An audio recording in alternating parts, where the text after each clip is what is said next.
Hi, need a ride? Hop on in. I'm headed to Julia's Trucking Cafe. Come on, let's go.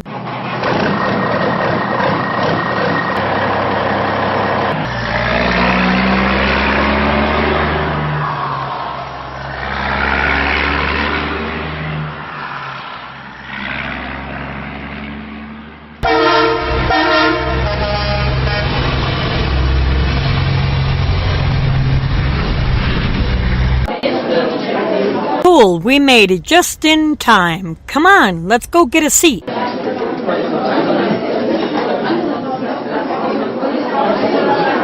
Hey everybody, welcome to Julia's Trucking Cafe. Come on in, grab a seat. Did you get something to drink? Now just sit back and enjoy the show.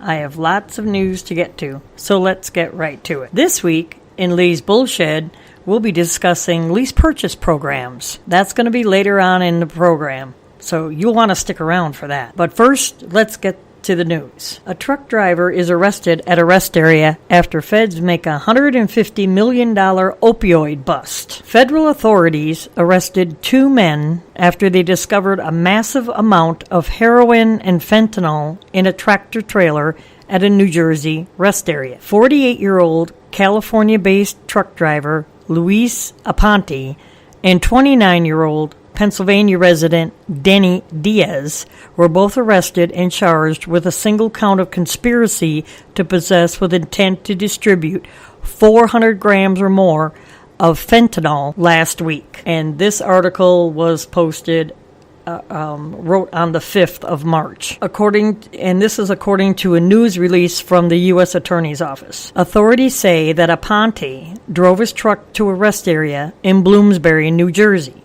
on March 1st. Aponte then parked overnight at the rest area. Then the next day, on March 2nd, met with Diaz inside a car at the rest area and allegedly gave Diaz 7 grams of fentanyl while the two drove a short distance away from the rest area. After this transaction was made, agents with DEA pulled over the car and arrested both men and returned to the rest area to search Aponte's truck. Inside the truck's cab and refrigerator, they found another 13 kilograms. They found another 13 kilograms of fentanyl and 5 kilograms of heroin. They also found $17,000 in cash in a backpack, which apparently belonged to Aponte. The total estimated street value of the 20 grams of fentanyl and 5 grams of heroin is over $150 million. Both Diaz and Aponte are facing a mandatory but minimum sentence of 10 years in prison and possibly with a possibility of life. In addition to a possible fine of $10 million each. Both men are being held without bail. Multiple agencies are in the investigation of this large-scale drug bust, including the DEA's New York Drug Enforcement Task Force, the New York City Police Department, and New York State Police. But it happened in New Jersey. Over the weekend, we stopped $150 million worth of opioids from getting into Northeast and into over 15 million users' hands, said DEA Special Agent in Charge Ray Donovan. Now, a worker in a bucket truck goes what I call topsy-turvey, upside down and sideways, after being struck by a truck. We call these bucket trucks, I used to call them cherry pickers. A motorist's dash cam captured incredible footage of the moment that a box truck clipped a bucket truck, upending the Texas utility worker. The incident was caught on camera back in February in Houston. In the video, you can see that a utility worker is performing repairs on a traffic light as both Wolf and a box truck approach the intersection. Wolf is the person that caught this on camera. As the vehicles pass under the traffic light, the box truck clips the utility worker's bucket truck, upending him in his safety harness. Wolf said that the worker hung upside down and sideways for about 30 seconds after the box truck strike. The box truck pulled over, and Wolf called 911. The utility worker was shaken but not seriously hurt. Well, I would be scared shitless. This is probably the most epic and horrific thing I've seen, Wolf said. You could see they ignored some safety rules, They didn't have the road blocked off. The truck wasn't protecting anybody, but they were smart enough to put on a belt and a helmet. That definitely what saved this man's life. And you can view the dash cam footage in the article that I will post in the show notes. Now, in other news, a truck lays over between interstate ramps with a load of Modelo beer. Anybody volunteer for the cleanup? Drivers in California got their weekend kicked off early when a truck loaded up with beer crashed off of a freeway and spilled its sudsy cargo all over the roadway below. Okay, really? I gotta love CDL life. The crash happened around 7 a.m. on the 10 freeway in West Covina, California. Police say that a semi-truck driver was hauling cases of cans of Modelo beer westbound when he attempted to exit the freeway. He went too fast and overturned on the ramp, rolling down the embankment and spilling the load of beer onto North Garvey Avenue below. The crash started a small fire, but no injuries were reported. Caltrans responded to help clean up the spilled beer. Cleanup is expected to take most of the day. Yeah, they got cans everywhere, and that trailer is about trashed according to the pictures. There again, stop by our show notes page in order to see these photos for yourself. Now, truck drivers are spotting state police rolling in their own big rig. Online trucking communities have recently been stirred up by images of Florida troopers stealthily patrolling in their own big rig, but it turns out that they and other law enforcement agencies have been using semi-trucks to hide in plain sight for years. Well, duh. A pair of posts featuring a Florida Highway Patrol big rig have been shared in many trucking groups this past week. One of the posts appeared on Facebook with the caption, "This is what trucking has come to. Be careful, drivers. This is in Florida." Yeah, because he pulled over a parking lot, which they always go flying. Another Facebook post surfaced around the same time as Florida Highway Patrol's big rig pulling over what appears to be the same car hauler on a Florida roadway. Many Facebook users express shock and confusion and amusement at the Florida Highway Patrol's use of commercial vehicles to catch drivers behaving badly. Don't surprise me, none at all. Not whatsoever. While the photos have generated a mixture of surprise, anger, and applause in online circles, the Florida Highway Patrol semi-truck is nothing new. According to a report from the South Florida Sun, Florida Highway Patrol has been using their own semi-truck since 2014 for various enforcement activities.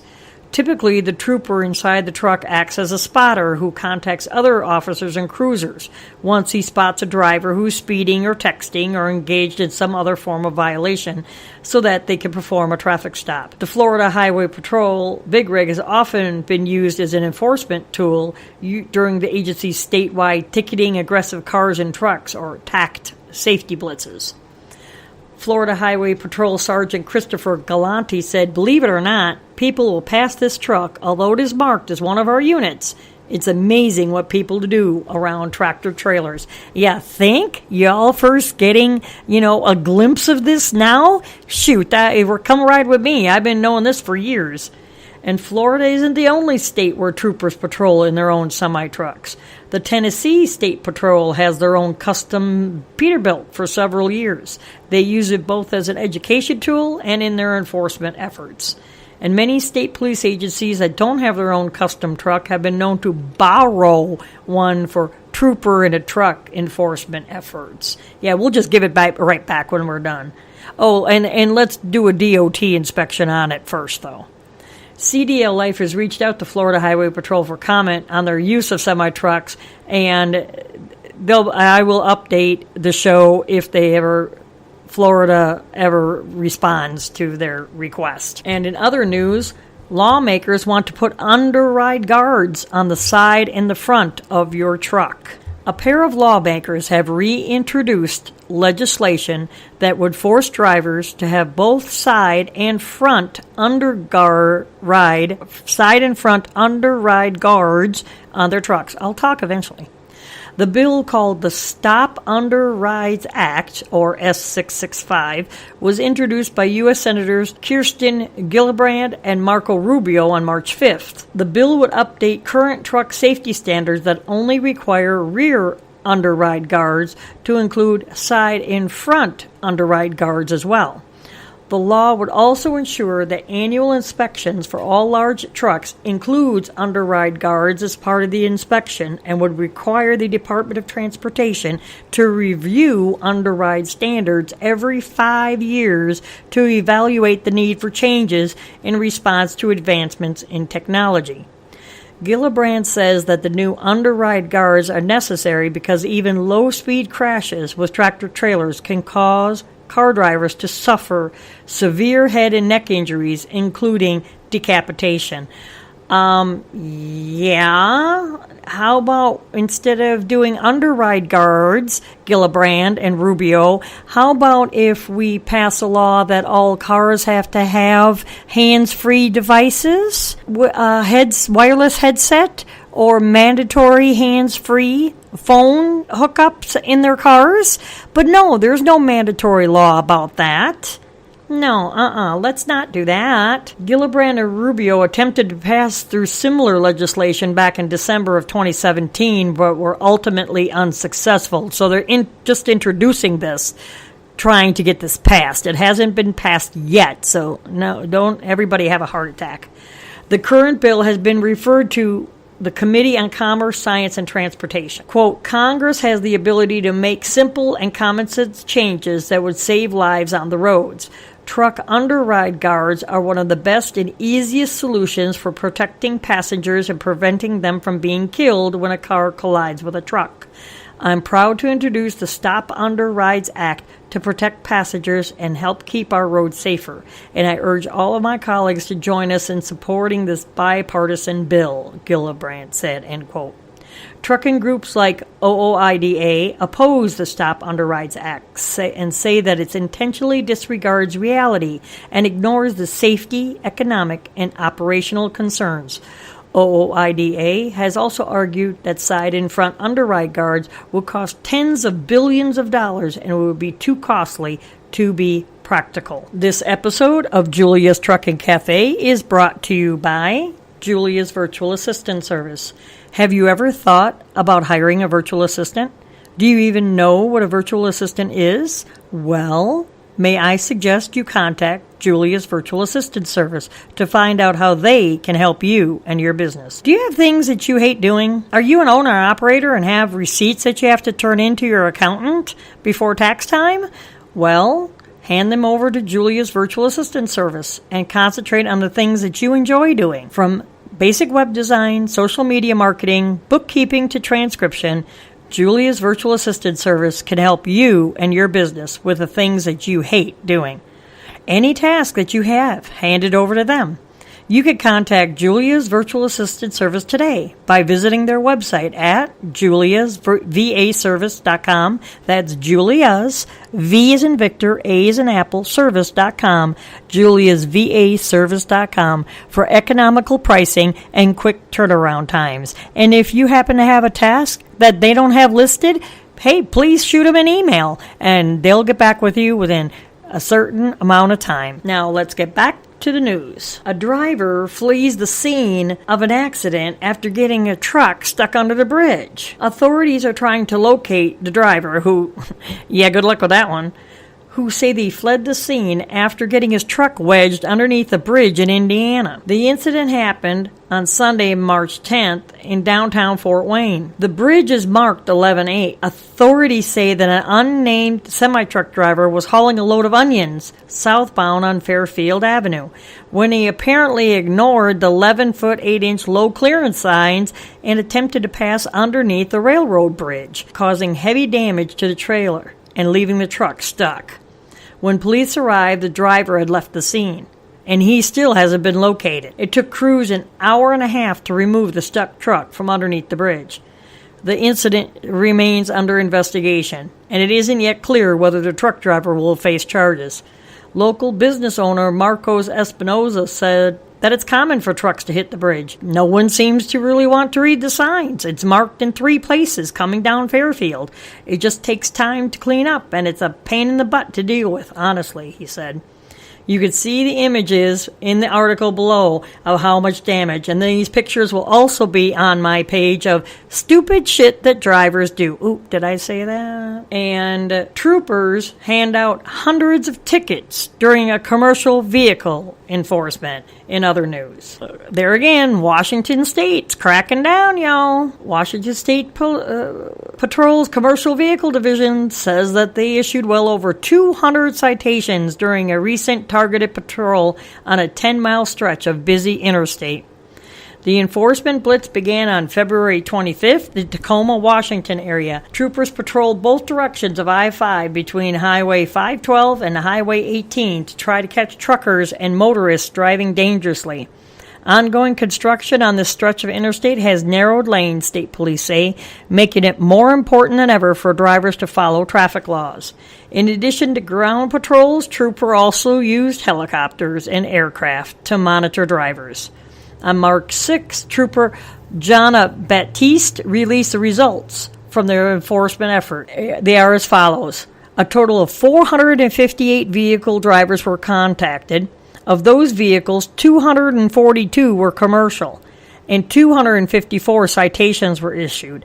The top violations that resulted in citations were speeding, seat belts, following too closely, cell phone violations, failure to change lanes safely, and failure to secure loads properly. The Washington State Patrol considers the enforcement effort to be a success because after 1 week of increased safety emphasis on patrols, the Washington State Police is happy to report there were 0 commercial vehicle-involved fatality, injury, or high-profile blocking collisions. Troopers say they will continue with heightened patrols on I-5 for the foreseeable future. And a bill to ban vehicle booting on private property advances in Georgia House. A bill that would effectively ban companies from booting vehicles on private properties gaining momentum in the Georgia House of Representatives. The bill, known as HB 469, was authored by Representative Matt Dollar, would ban companies from booting vehicles parked on private property unless a tow truck driver provides a written statement that the vehicle could not be towed away because of the way that it was parked. The bill would also place a cap on booting fees at $65. Do you think Kentucky's going to follow suit on this one? Sure would be nice. Many truck drivers reported that they've had to pay $500 or more to have a boot removed from their vehicles in the state of Georgia in the past few years. The bill would still allow for booting on university campuses and public roads. On Monday, March 4th, HB 469 passed through the House Public Safety and Homeland Security Committee and is now awaiting a vote before the full House, according to a report from the Atlanta Journal. I would like to see some more very tight guardrails put on this industry now. There's a lot of bad stuff going on out there, Dollar said. Quote, booting companies say that the bill would eliminate hundreds of jobs in Georgia. Really? Authorities in Georgia have recently taken other steps to regulate the controversial booting industry. Back in December 2018, DeKalb County authorities answered complaints about excessive boot removal fees by passing a law capping boot removal fees at $150. However, local authorities say that in spite of the fact that the law went into effect on December 6th, some booting companies are still charging fees in excess of $600 to remove a boot from the vehicle. It's called a cutting torch. I didn't say that, did I? The controversy over booting in Georgia has even turned violent in the past year. Last July, a booting company worker was charged with assault after hitting a truck driver with his car during a dispute over booting in a Walmart parking lot in Perry, Georgia. I reported on that story. I remember that story very well. In other news, troopers find $77 million worth of cocaine in a cargo container. Federal authorities say that they may have made the biggest drug bust in the century so far at the port of New York/Newark. The drugs were discovered at the end of February when agents performed an examination on a shipping container full of dried fruit that was entering the U.S. from a port in Buenaventura, Colombia. While examining the shipment container, agents discovered 60 packages of a white powdery substance that was later determined to be cocaine. A news release from the U.S. Customs and Border Protection says that the weight of the seized drugs was 3,200 pounds. The estimated street value of the cocaine, $77 million. Border Patrol agents turned the cocaine over to Homeland Security investigation to aid in their investigation into the incident. No arrests have been made as of yet. Authorities say that this is the largest cocaine seizure at the port of New York/Newark since May of 1994, when 6,400 pounds of cocaine were seized. It is the second largest cocaine seizure at the port in history. Troy Miller, director of New York Field Operations for U.S. Customs and Border Patrol, said, quote, "This interception prevents a massive quantity of drugs from getting to the streets and in the hands of our children," end quote. NYPD Commissioner James P. O'Neill said, quote, "The proliferation of illegal drugs in New York City will never be tolerated, neither by law enforcement nor by the people we serve. The NYPD and its law enforcement partners remain committed to identifying and stopping all illegal narcotics by attacking their distribution networks on every level. Through significant seizures such as this, we will continue to make every neighborhood in our nation's safest, largest city even safer," end quote. U.S. Customs and Border Protection, the U.S. Coast Guard, Homeland Security Investigations, the DEA, the New York Police Department, and New York State Police all contributed into this investigation. And troopers in Michigan plan to expand roadside drug testing programs statewide in 2019. Michigan State Police have announced that they are planning on expanding a controversial saliva-based roadside drug testing pilot program statewide this year. Based on the results of a limited roadside drug test pilot program conducted in 2017 and 2018, lawmakers in Michigan have decided to provide additional funding to expand the program statewide in all counties that are interested in participating. Over the next few months, the Michigan State Police are planning on obtaining equipment and providing training to expand the roadside drug testing program across the state. The program expansion is expected to be fully in place by the fall. In November of 2017, Michigan launched a year-long roadside drug testing pilot program in 5 counties. The pilot program allowed troopers to swab a driver's mouth in order to collect saliva to detect the presence of drugs without needing to perform a time-consuming blood, urine, or hair test. Troopers were able to obtain test results from the mouth swab in about 5 minutes. The mouth swab was then followed up by a 12-step drug evaluation during which troopers observed a driver's behavior for signs of impairment. During this initial pilot program, troopers administered 92 saliva tests. 83 drivers tested positive for drugs during the pilot program, and 89 drivers were arrested as a result of the drug test or the subsequent 12-step drug evaluation. However, a large number of the tests were determined to either be false positives or false negatives based on the results of later blood testing. Michigan State Police reported that after comparing the roadside test to blood tests, there were 6 false positives for amphetamines, 2 false positives for cocaine, 1 false positive for meth, and 11 false positives for marijuana, THC. There were also 8 false negative results for benzodiazepines and 1 false negative reading for opiates.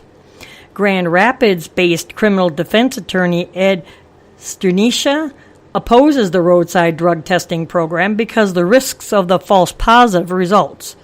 Quote, "Would you want to be one of those people who gets arrested because this machine says you have one of these drugs in your system and the machine was wrong?" End quote. Michigan State Police believe that the results of the roadside tests corresponds well with more traditional drug testing methods. The pilot program resulted in 38 drivers being convicted on 47 charges as of December 2018. Dozens more of the tested drivers are awaiting the final results of their cases in court. And finally, a semi-truck hauling 16 missiles crashes near a rest area. They say crashes, they don't really crash. Idaho State Police say that a semi-truck driver hauling missiles for the U.S. military managed to shut down I-90 for 2 hours over the weekend when he crashed near a rest area. This was last weekend. The incident happened near Coeur d'Alene, know that area well, on Friday, March 8th, around 7:15 in the evening, according to a news release. Troopers say that 47-year-old Oklahoma-based truck driver Mark W. Deeringer was hauling 16 2,000-pound missiles on I-90 when he traveled near the eastbound Hutter Rest area and passed through the port of entry at mile marker 8. Deeringer inadvertently drove into the hazmat containment area instead of using the interstate on-ramp. At the end of the containment area, Deeringer drove over a large snowbank, causing the truck to be disabled. Authorities closed down I-90 for 4 miles in both directions for about 2 hours while they worked to determine that the load of missiles on the crashed truck was not hazardous. Deeringer was cited for inattentive driving. Yeah, well, that's a bunch of garbage, too. And now for Lee's bullshit.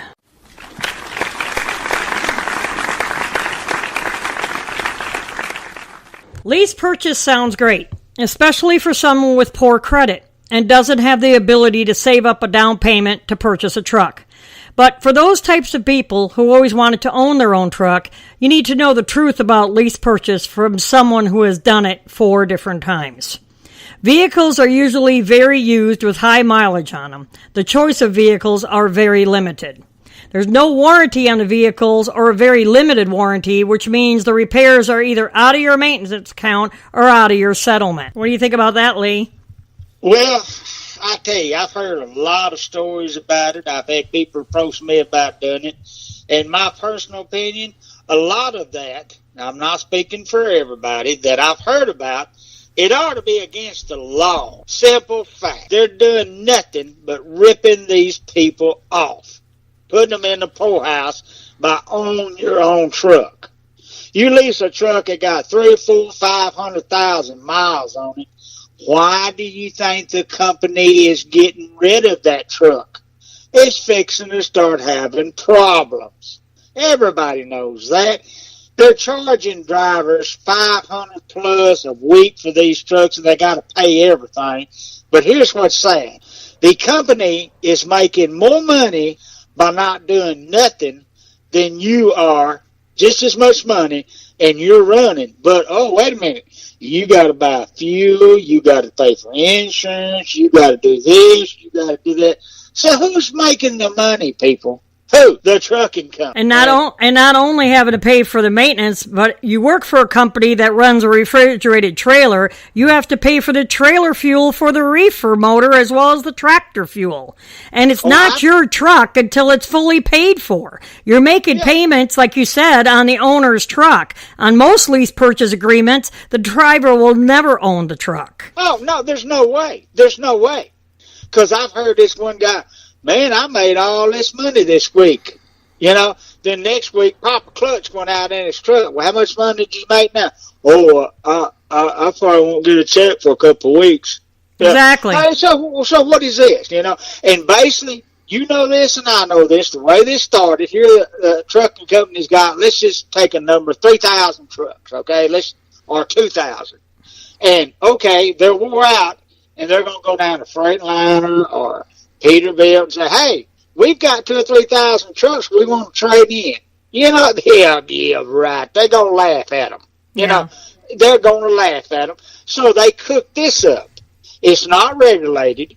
Whatever the company can steal from you, they're going to do it. And you're making them more money. They're not doing nothing. And if you do get the truck paid for, you got a truck got 700, 800, maybe 1 million miles on it. How far you think it's going to keep going? Right. Without a rebuild. Exactly. I mean, overhauls.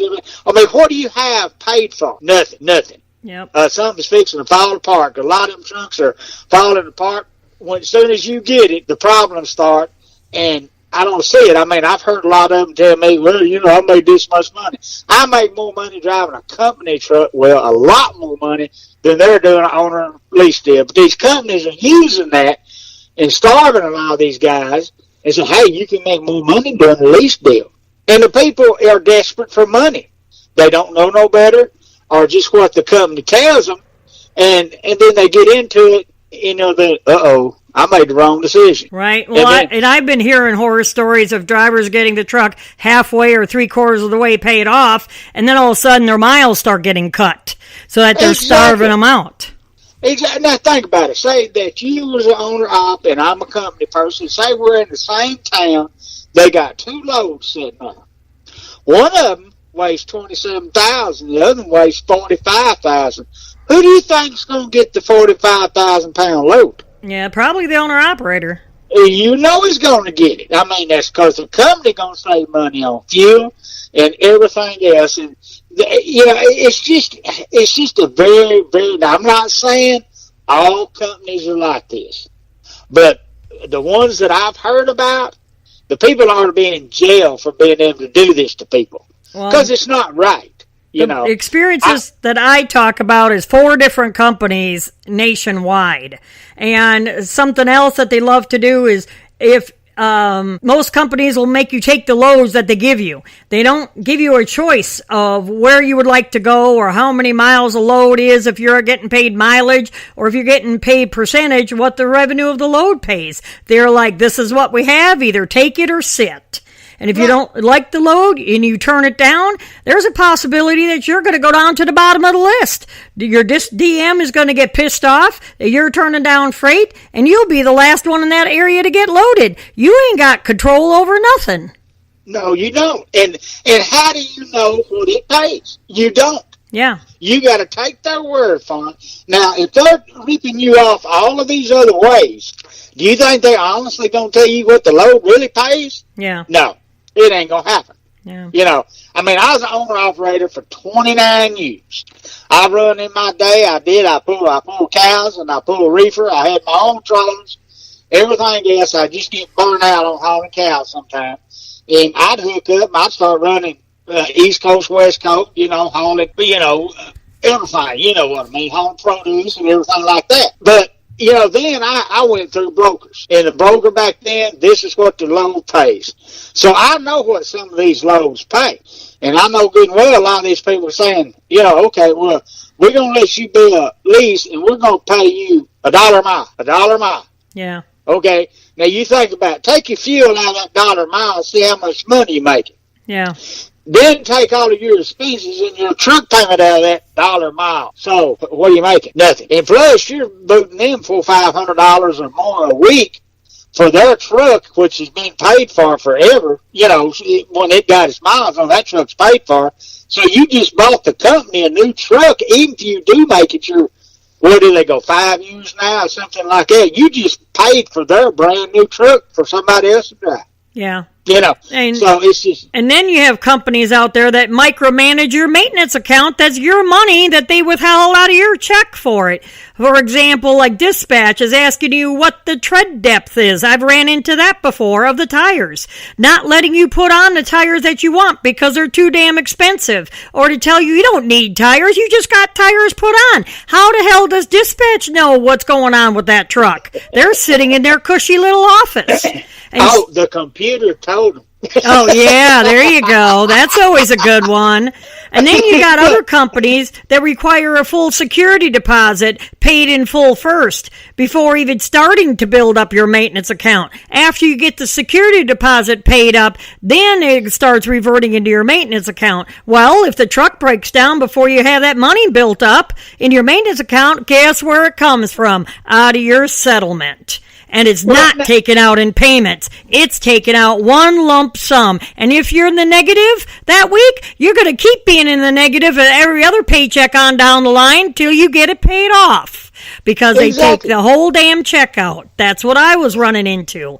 And normally, I told them right out, my revenue's got to be $4,000 a week gross minimum in order for me to have any kind of a check. Bring home anything. For a year, I was running great. And just like you're talking about, I had a 2015 truck, and all of a sudden the back rear end went out. That was a $1,600 toll bill. Then the front rear end went out. That was a $600 toll bill. Yeah, everything, it was a pilot bearing. Everything went under warranty and stuff, but still, I was down 2 months in a row for a week at a time. Well, I didn't get the first repair paid off before it hit me again. I went for 6 months without a paycheck. And then companies are turning me down for employment, and they don't even ask why? Yeah. They anymore, it's a lot of these companies, a lot of people don't think that they talk to each other, but they do. They really do. Certain companies, I've heard that some of these drivers have worked for, that the companies do talk to each other. And I've seen this one guy leave this one company, and he made a couple of other companies, and they called him, wanted him to come back. And he was going to go back, but they wanted to cut his percent per mile, right? Yeah. They wanted to cut that to let you come back. What is going on?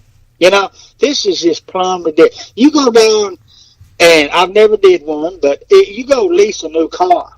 Do you have to pay if it breaks down? Oh, yeah. You know, so what is the difference here? There is none. It's just like leasing a truck is just like leasing a car. Exactly, but see what brings red flags up.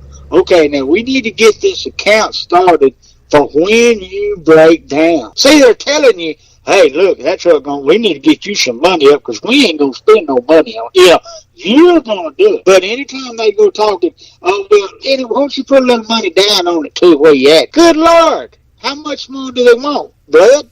Come on, you know? Well, now we have a friend that is a mutual friend of ours that worked for a lease purchase program, and I remember he put down almost $1,800 on a truck already, and then is no longer doing it. Well, he couldn't do it. He couldn't. All the stuff, he had more repairs to that truck, and before he even took possession of the truck, I think he told us it'd be about $7,500 just what he had him do to it before he got it. Yep. You know, before he took over, then he's still having to do stuff. It's not worth it, you know. I mean, if these companies are going to do that, make it better where the driver can make some money, okay? You're keeping him down. The truck breaks. You broke. How you going to buy anything for your wife, your kids? They don't care. Lee, they don't care. They're making their money. They don't care. These companies need to have more of a human factor and quit treating us like a frickin' truck number or a frickin' employee ID number. They don't care. That's just like brokers. They don't care if you're sick. They don't care what the weather is. They want their shit there on time. Oh my God, I have to reschedule? Oh my God, well, I can't reschedule. You don't know how many times in the last year. We can't reschedule that. It's too late to reschedule. We can't reschedule that. They don't care. Well, that's like detention and all that stuff, which most companies paid attention. But here's what a lot of people don't know. The brokers used to, even lumpers, okay? Years ago, like when I'd get a broker load, there'd be a lumper fee that would be paid to me for, you know, getting my truck unloaded. Yeah. Okay? And also, I even run loads that had a detention pay on it. Yeah. Now, you think the company's going to share that with you, or are they going to put it in their pocket?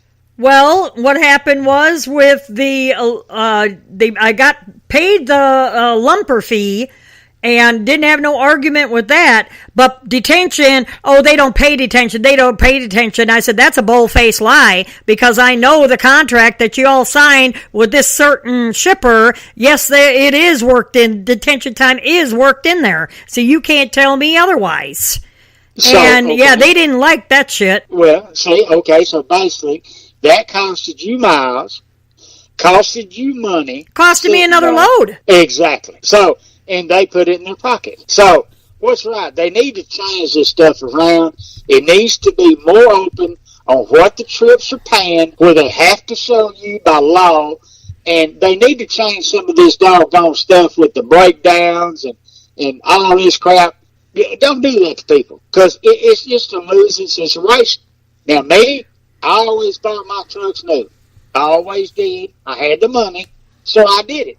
And I would keep a little bit on the side. Basically, it really wasn't for breakdowns. It was for, like, more lights or more chrome. More chrome, of course. Stuff like that, the good accessory stuff, you know what I mean? But anyway, I'll tell you a story about that in a minute. But anyway, but I kept a little money. Of course, I was making enough money to do that. I didn't have to really worry about it. Yes. Okay? And back then, I know what freight paid or what my loads paid. And let me tell you, it's a lot less now, because all these trucking companies are against each other, and they just keep bringing the price on down. Yeah. On down. Everybody's outbidding each other.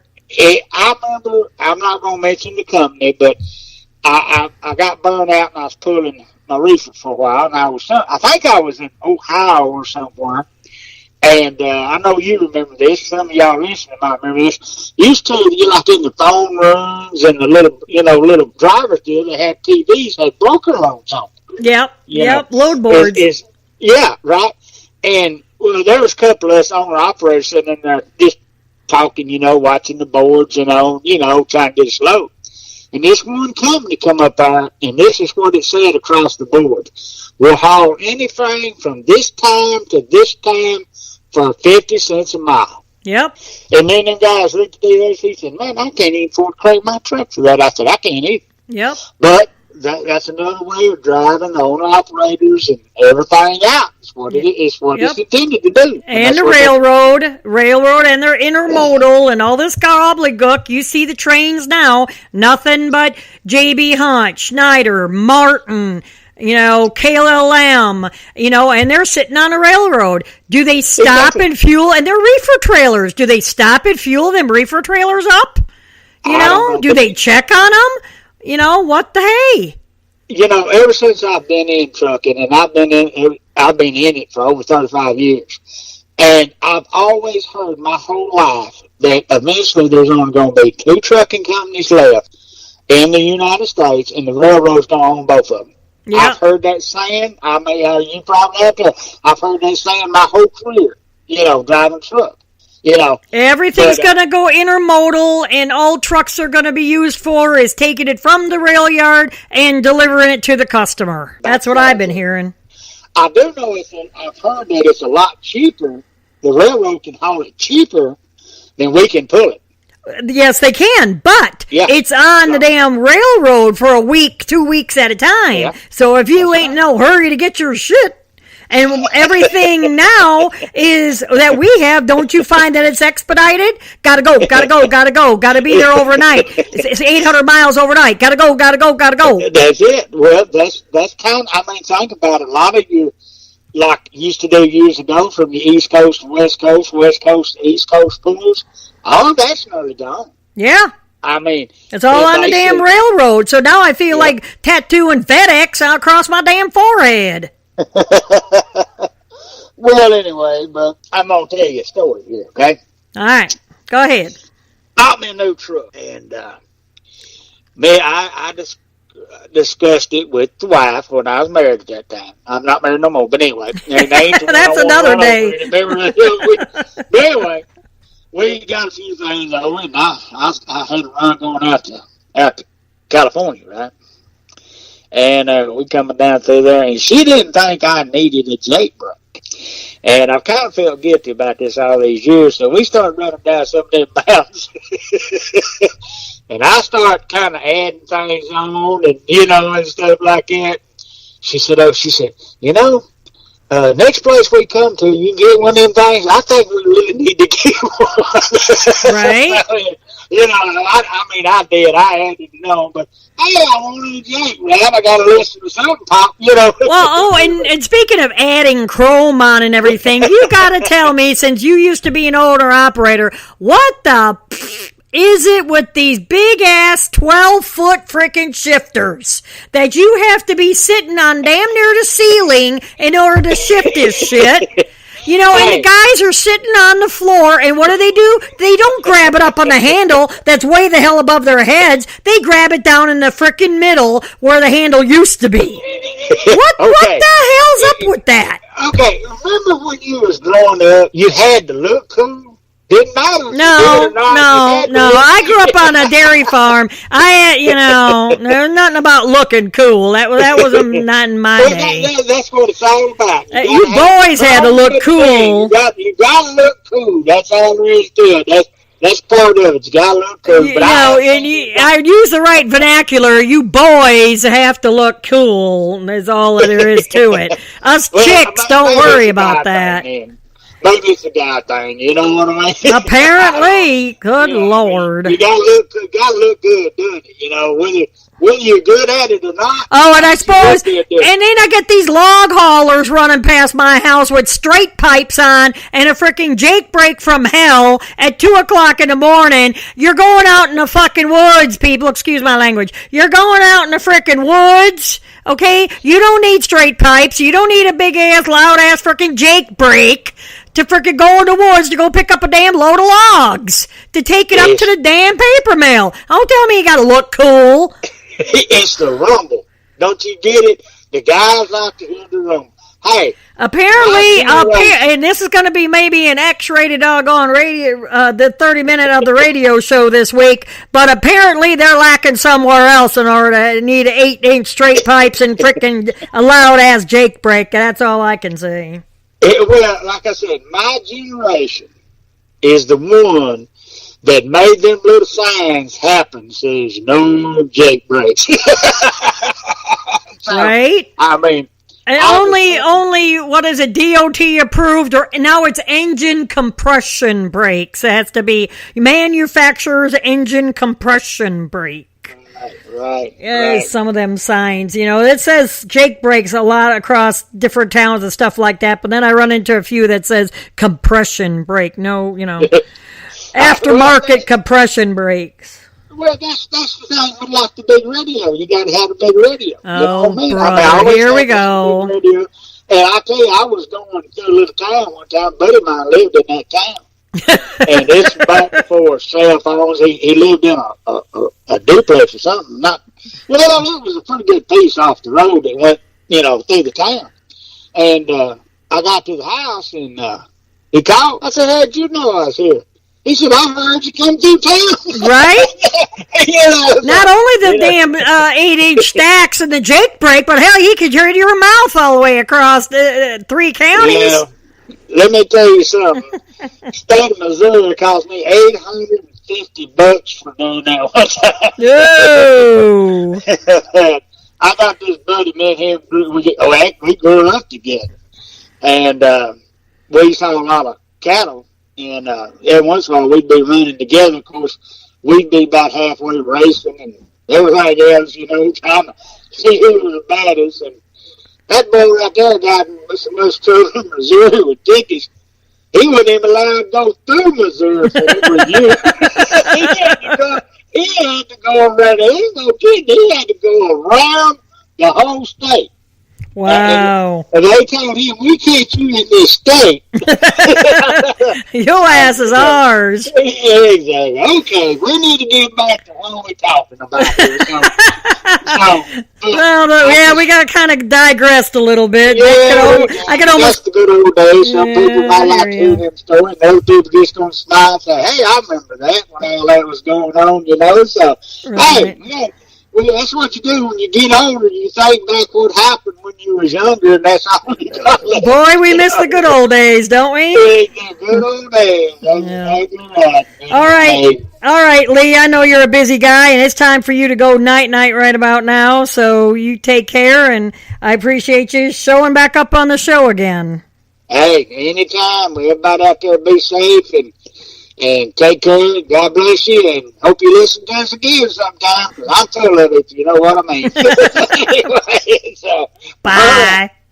Thank you, Lee, and we look forward to hearing from you next week. I greatly, greatly appreciate all of you who tune in every week to listen to me on the cafe.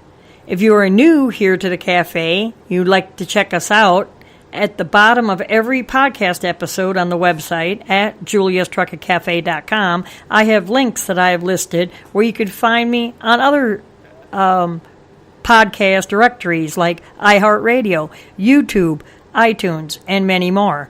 Please like, follow, or subscribe on any one of those. It helps me move up in the ratings.